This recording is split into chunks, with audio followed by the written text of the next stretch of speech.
So, welcome everybody to the Saturday afternoon ongoing meditation class.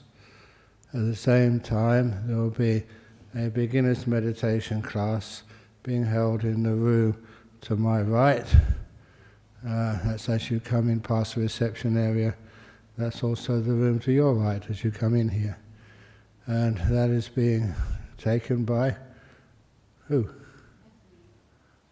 Oh, Natalie Ma, excellent. She used to be our treasurer years ago. Not that many years ago, that makes her feel old. But she's very nice.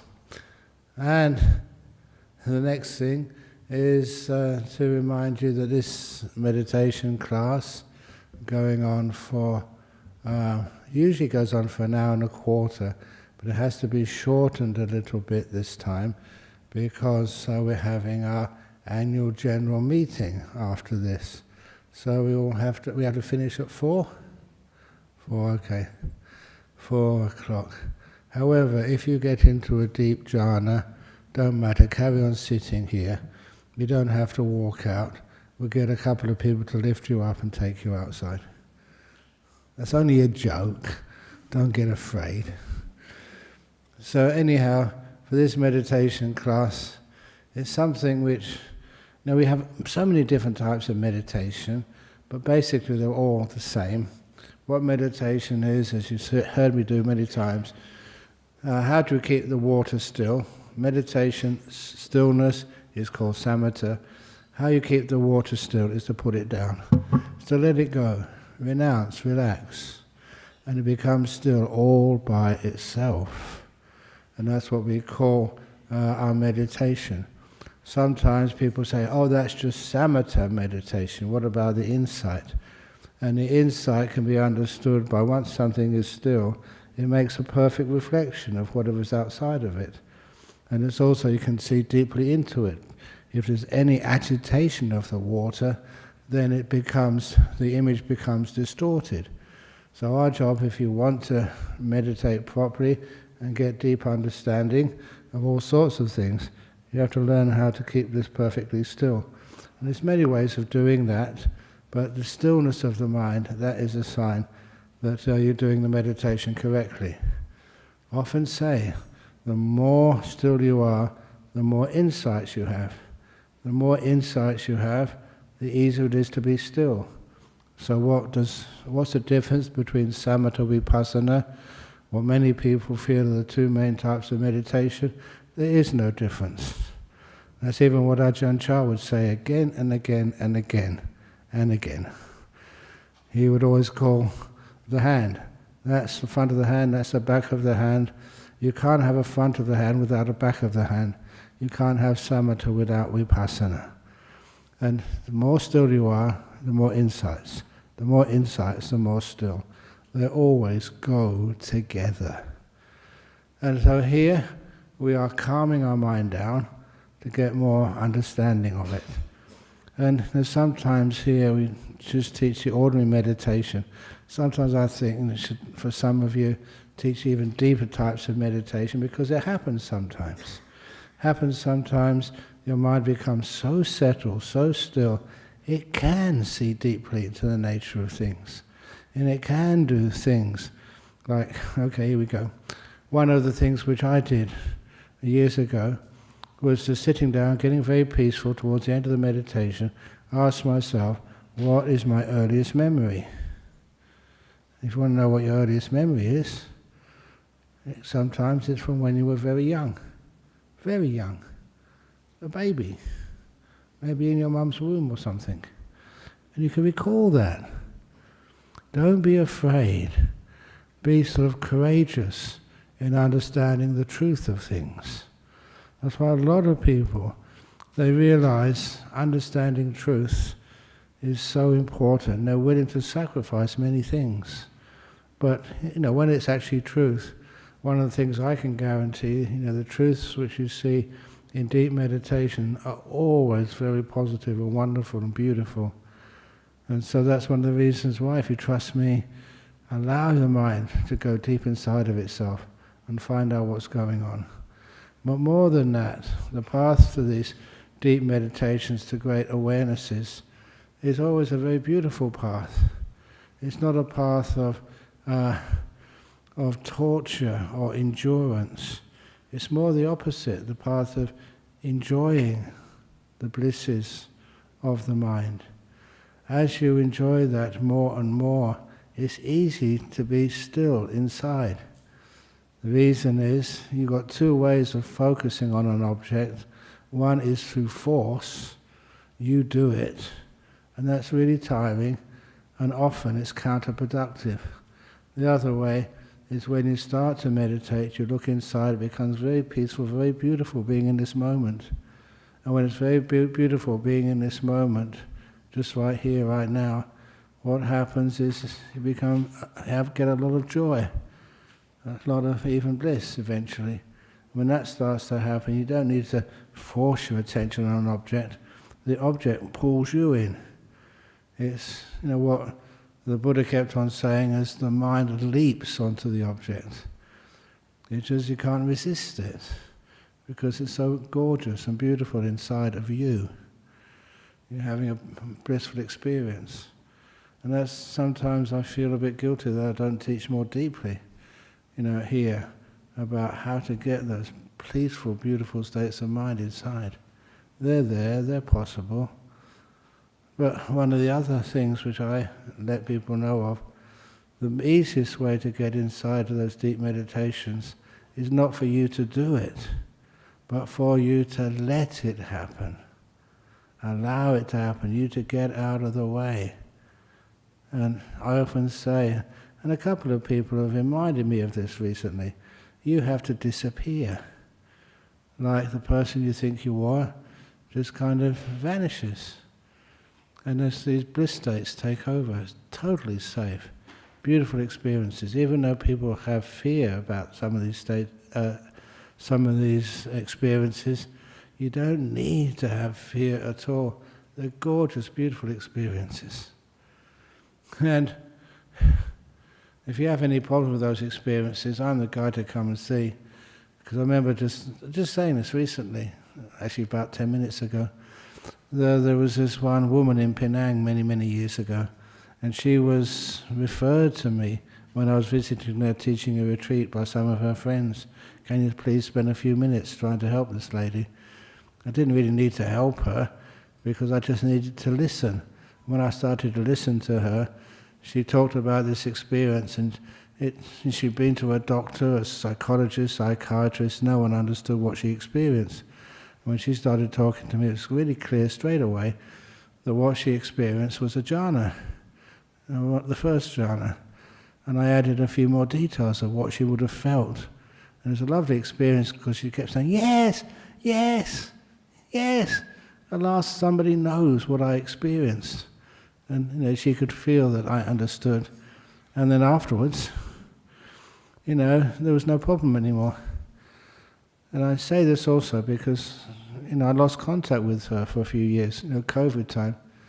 And then afterwards, the last time I went to Penang to teach a meditation retreat, then she didn't turn up, but I asked, whatever happened to her? And she said, she's really into her meditation now. And she's very happy, very okay. That's actually what happens. Sometimes these experiences, that's why it's good to have a teacher, someone who knows what they're talking about, who can actually take away that fear. Because that fear was something which kind of was really harming her, simply because big experience didn't know what it was. So please, when these things happen, allow them to happen. They're beautiful, they're gorgeous. Number 2, don't doubt them. Quite often, these deep experiences are preceded by what we call the nimittas, these beautiful lights which appear in the mind.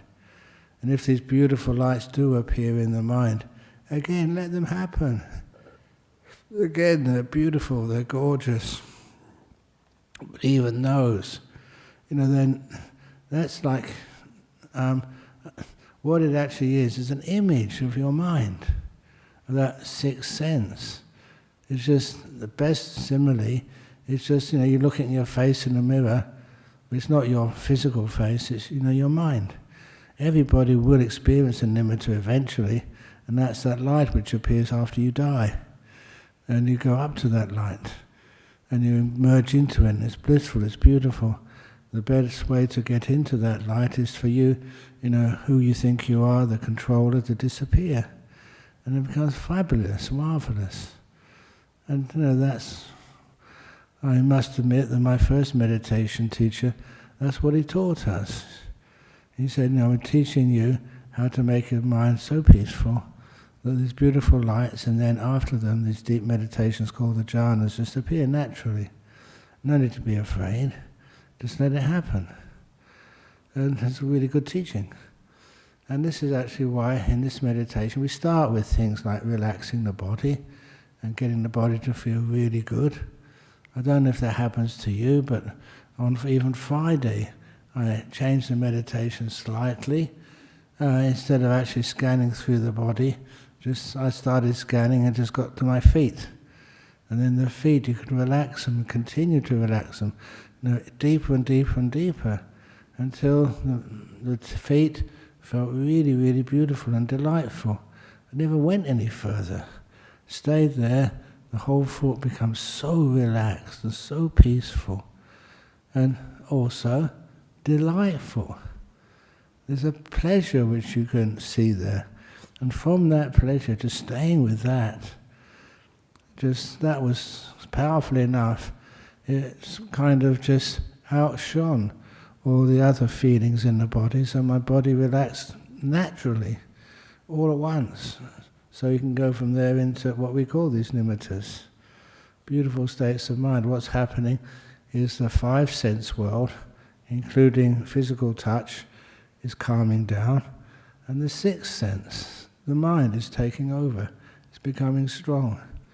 Maybe it was easier for me last night, simply because I've been overseas in Thailand teaching a retreat. And I don't just teach retreats, I practice the meditation as well. And then coming back here, I was teaching a 3-day retreat for the nuns over in UK. It was not just the nuns, it's for the community. And it's wonderful to be able to, get my own meditation really rocking, because I was teaching and guided meditations and guided meditations and guided meditations, and I do what I'd say. I get into it as well. And because you had enough of really good energy, even last night, just I couldn't get further than my feet. I just allow that energy to build, and that's all you experience. It's beautiful energy starting from the feet and going into the mind. And that takes you into gorgeous states of meditation. So that's actually how this meditation works. And what you get strong mindfulness, more mindfulness than you've ever had before. It's not just the length and stability of the mindfulness, it's the intensity of it. And that's why I love saying to people, when you get into some really good meditation, you can look at anything, by yourself, preferably, because when you're talking to others, that's quite distracting. But if you just look at a piece of carpet in this hall, I think we've had the same carpet in here for about 30 years. I think I might be wrong, 40 years? Anyway, a long time. But you look at the piece of the carpet there, and it's gorgeous. Because what you see becomes more and more beautiful. Number one, that gives you great insights, like experiences, real experiences, so you can understand what beauty is.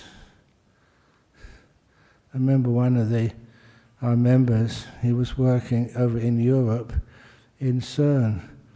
That's the big atom smasher underground. And I remember him writing this email to me. He said, "Thank you for that answer." He finally understood what beauty is in this world.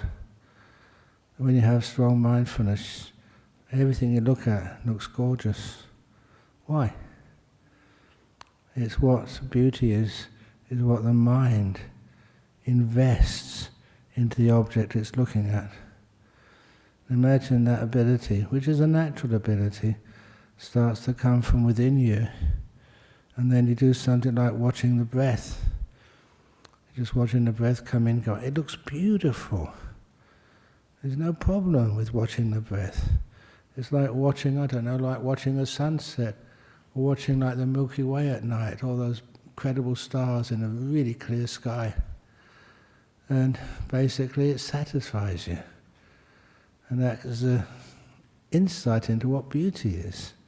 It comes from within you. It's never out there in the object you're watching or in the food you're tasting. When I was teaching this retreat for the members of the Anukampa Bhikkhuni project, that I mentioned my simile of a baked bean. This was quite a few years ago. I just went on my own personal retreat for a couple of weeks. When I came out of that retreat, going up to the breakfast in Bodhinyana, and I had some baked beans. Actually, not baked beans, plural, just one baked bean. And I just put one baked bean in my mouth, closed my eyes, and just let the taste of it just soak into my palate. Okay, no, I'm not a person who goes to fancy restaurants to eat. This was just one baked bean, and it just melted. It was a taste sensation in my mouth.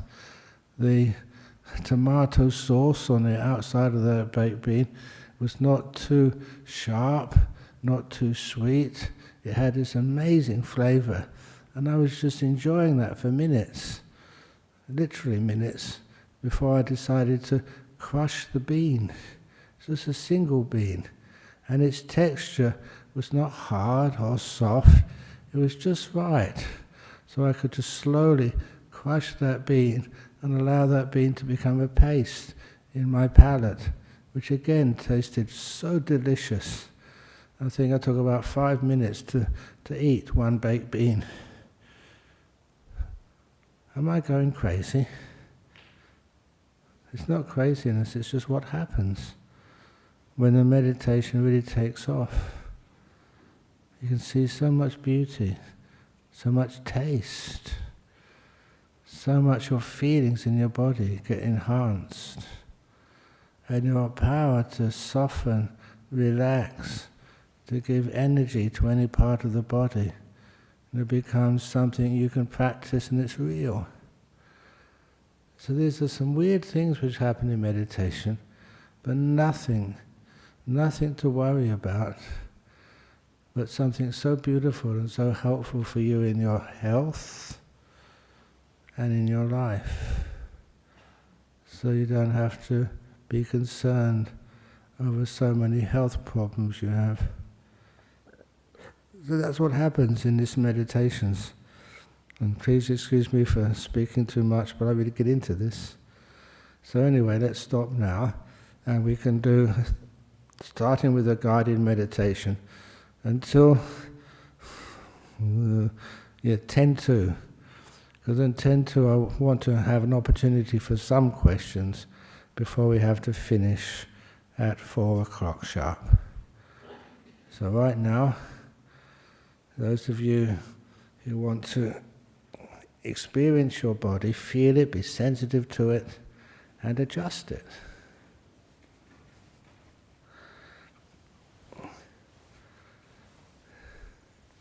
Even just for 40 minutes or so, it's nice to get the body as comfortable as you can.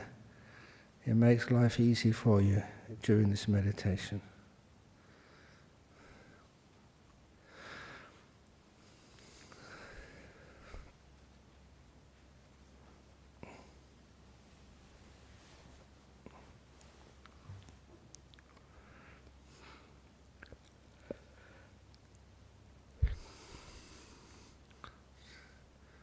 Once the body is kind of comfortable, take it to its next level.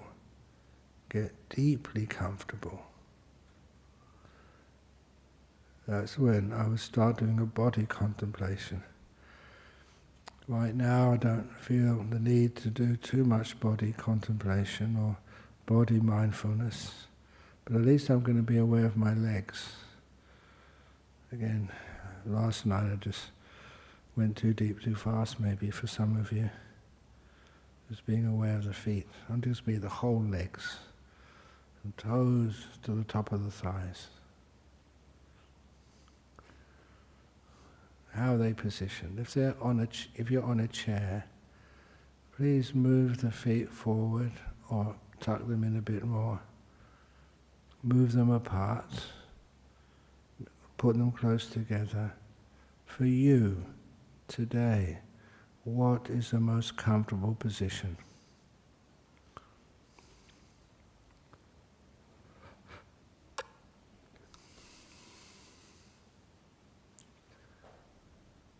Being aware of the legs is the first stages of mindfulness. Being kind gives that mindfulness a purpose. You're getting yourselves into the most comfortable position.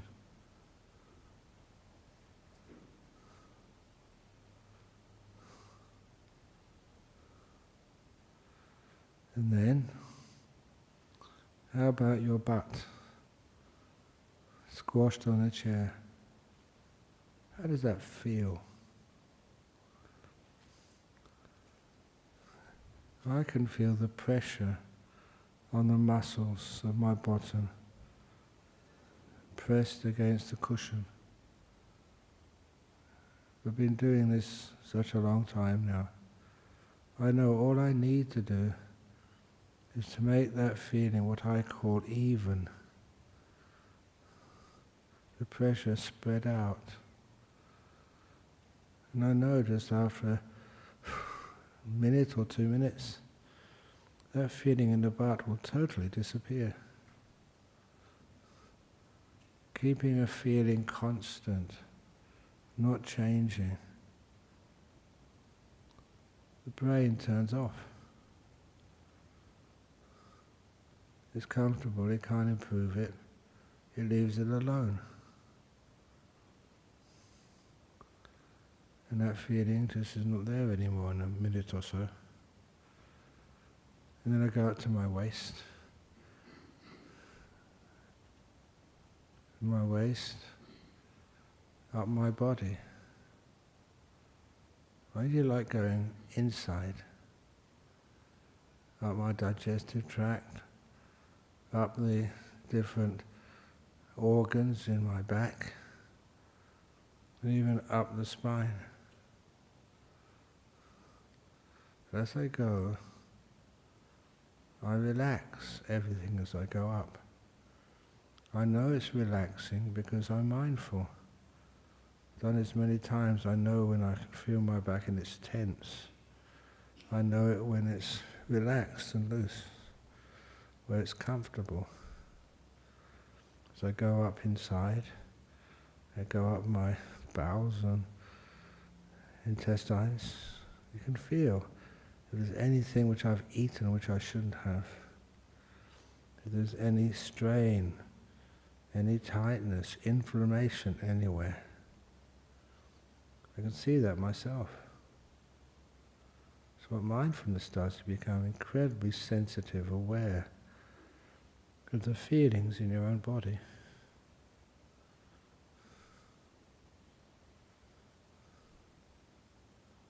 You get to your stomach.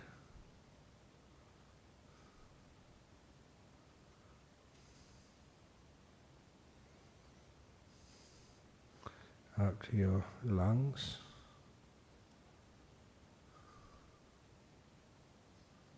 All the way, if you notice any tightness there, linger. As you linger, you'll find you have the ability to relax parts of your body you never thought possible to do. When mindfulness stays in one part of your body, it allows you to have the feedback. You try something, does the ache, the pain, the stress in that part of the body get less or worse? If you find things easing off, carry on. If things get more tight, more stressed, then stop. It's kind of that obvious. And in the years you learn how to relax any part of your body whenever such relaxation is needed. And I go up to my shoulders. I'm always amazed at my body. It's the 73rd year of existence.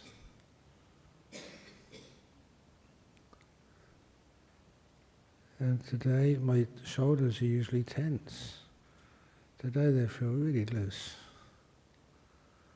I can never predict. So I look.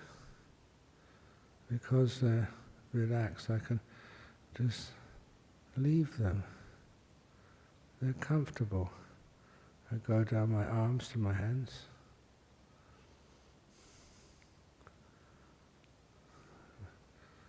And make sure, how do I make a decision? Should I put my hands in the usual position of right palm over the left palm, the fingers slightly touching?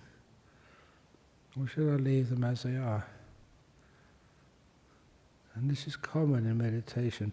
Sometimes you ask me, this is happening and that's happening, what should I do? Should I go to this or go to that? The answer is what I'm going to do now. I ask my fingers, do you need to move? I trust them. My fingers tell me today, no, you don't need to move. Leave them as they are. So just go back up to my shoulders and my neck.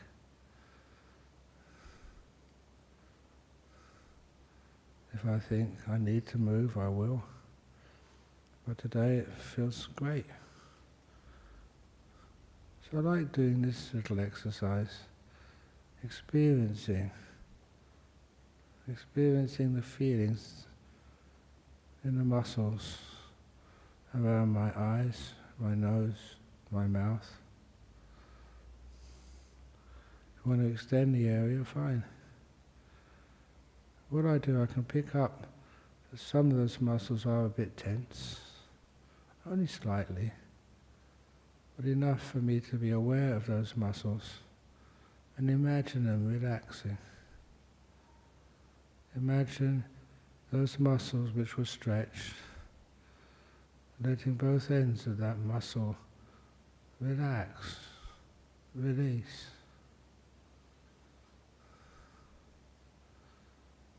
This is what we mean by letting go. Not putting anything in a way you'd like it to be, the way it isn't. I let things go according to nature, not according to what I think should happen. Until my muscles in my face relax. And those muscles are now so at ease. And my whole body is the same, it's at ease. I'm not holding anything in one position to impress anybody. I'm not trying to please anybody. I'm just relaxed with my own body. And a lot of times I can understand why, if you get into a good position to begin with, this is how to do it. And how it can let you meditate for long periods of time. There's something which I notice, which I really invite other people to enjoy also. When my body is relaxed, it feels good. The word feeling good is a pretty useless word. It's delightful, full of delight. It's pleasant to relax. And I pay attention to that pleasant feeling which always comes for me when I relax like this. That pleasant feeling grows. It becomes easy to be alert and aware to that pleasant feeling of relaxation. So much that that relaxation becomes deeper. You're more relaxed than you were a minute ago.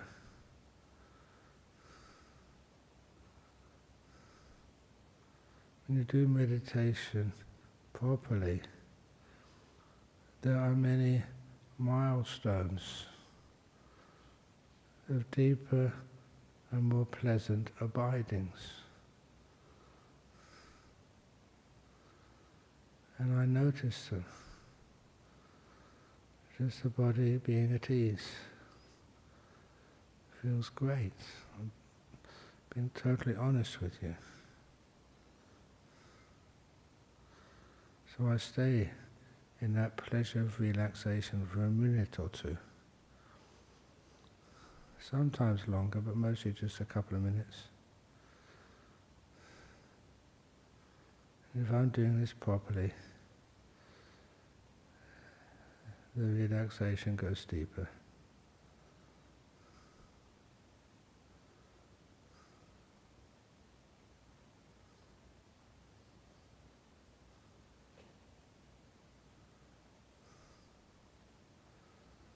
And then I find this transit to the mind, the world of the mind. To do that, personally I've found the most effective way is just ask myself, how peaceful am I right now? Because peace is an object of the mind. Like stars are objects in the sky, not in the sea or in the earth. So just checking out peace connects me to this world of the mind.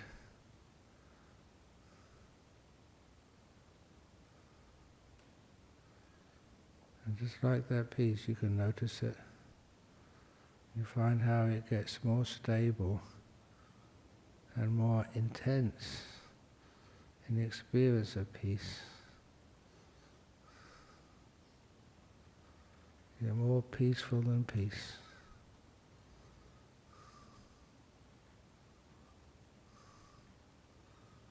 One of the things is, if the peace is starting to become enjoyable, that blocks out the past and future. You can't give up this joy, this delight of seeing strong, joyful peace. So you stay in this moment. And peace is something which we don't have any or many words to describe. So it quietens down the thinking mind. You're either experiencing peace or you're thinking. You can't have both.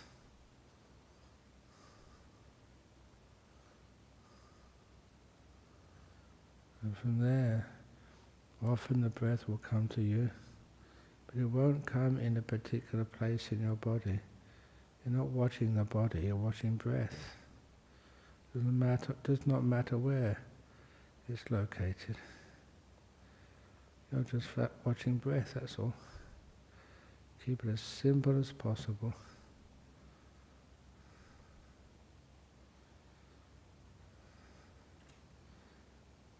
And if you don't limit the experience by what you can describe, experience is usually way beyond your vocabulary.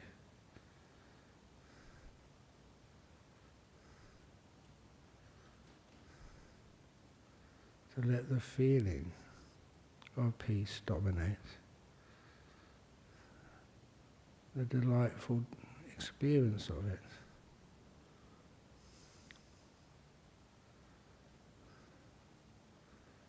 you go into silence. Can't see how you can avoid the silence. The mind just hasn't got the words. Now you're meditating.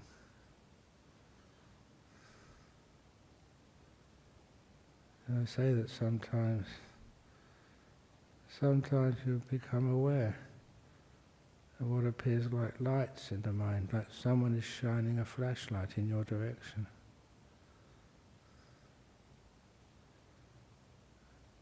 This is only really helpful if you're already very relaxed, silent, and open to the beauty of the mind. Now is the most important time. The thing in front of your mind, that's the most important thing to be aware of.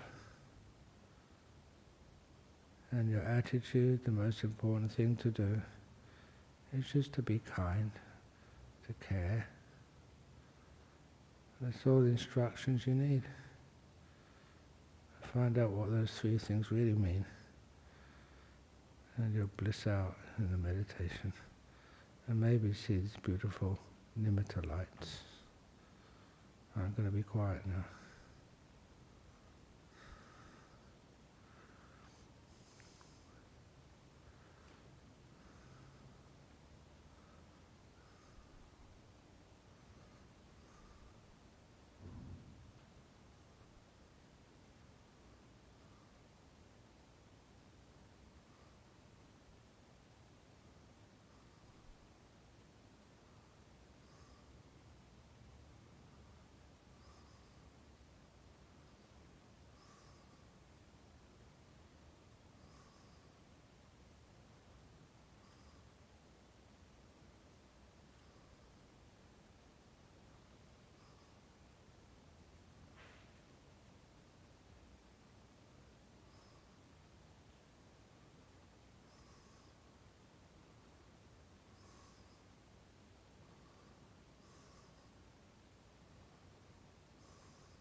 Getting close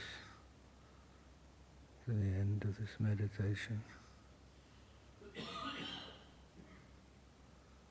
The shortened version. How do you feel? It is good to just do a minute or two of reflection.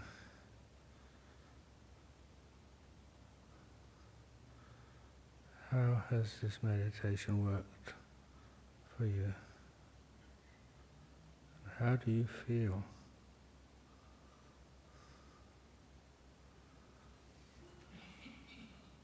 This is where I learned to appreciate meditation ever deeper. It feels great.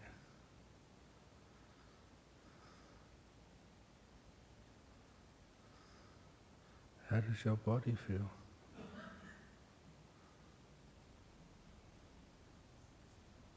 I'm now going to ring the gong 3 times. Please listen to every sound of the gong.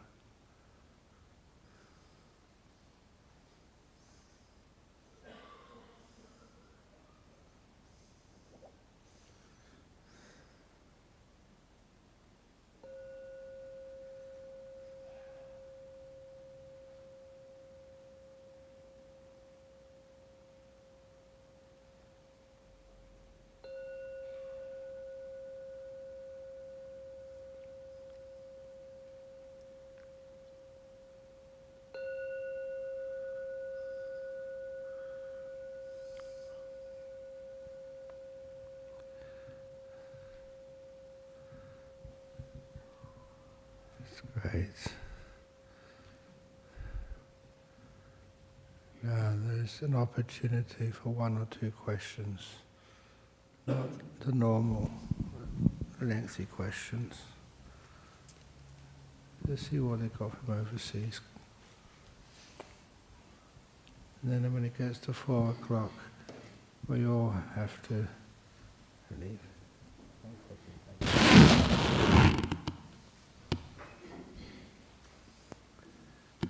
Here we go. Wolfram, again from Germany. You said after meditation you can contemplate. What is right contemplation? This is a word I usually, if I'm being more precise, I will do explore. How do I contemplate correctly? I use words or thoughts or feelings. You actually use feelings. Because the words are just trying to understand things in the old form of using ideas and concepts. Well, a lot of times, because these deep meditations, there's few people explore these deep meditations on the results. So they have all sorts of different words, which, we can't really use that well to communicate the meaning to others. But here you know what you felt. You can understand this was how beneficial. In what way was it beneficial? It's how you explore it for yourself. How do you feel after a meditation? What is the benefit? What it usually does, what I hope it does, it just lets you feel that these meditations are incredibly powerful, and the benefit it does for you, which means you meditate more and more, because you enjoy it more and more, and because you have a much greater peace and happiness. And it keeps on improving. Do you want a fisherman friend? Okay. No worries. Thank you, Bill. We heard you all the time. He doesn't even know. We heard everything you said, Bill. Your microphone was on. Anyway, that's joyful. So, thank you. Oh, got another one now. Tim, hello Ajahn, how can right view help in meditation practices? What about non-Buddhist meditation trend out there? What do they lack? One of the best parts of right view in Buddhism is the non-self. You don't do this meditation. You can't do the meditation. You let go. You get out of the way and let it happen. And that's the most beautiful part of it, I feel. The more you add the right view, there's nothing which you make control, nothing which you try and arrange or force, and you find it goes so much more peaceful. Basically, you get out of the way and let it happen. And that's such a beautiful way of meditating. You just, basically your sense of self disappears. And you don't need to be afraid of that. It's always incredibly powerful. So see if you can manage that, just to be and not control. When that gets part of your meditation, don't worry that you're going to disappear forever and you're not going to be able to do anything in this world. Just disappear for a little while. Sometimes the simile I've used recently is that what does it feel like to be a person who's been in jail for 50 years? And now you feel free. Or the doors of the jail are open, you can walk out. It's scary. You're going to a world where you've never been to before, but it's beautiful. Go, enjoy. You'll come back again. And when you come back again, then you come back with this wonderful data using science, new experiences, and how powerful those experiences are. And it's not something you do.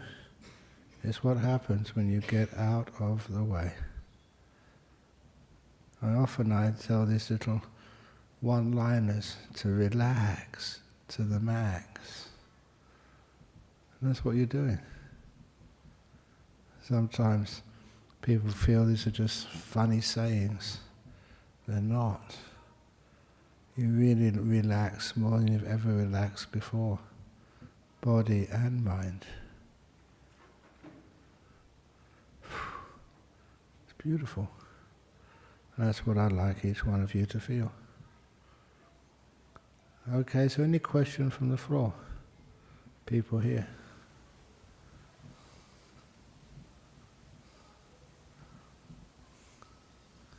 No? Okay. So then we can finish off now. There'll be many more meditations in the future, so don't complain that this was short. We do have to have things like AGMs. So now we have to ask you all to please go out of the room. You can't just linger in here and ask your personal questions. You have to go outside, come and register, and then you can ask a personal question if you want. Is that correct? Okay. So I'm going to bow with you. That was a really nice one.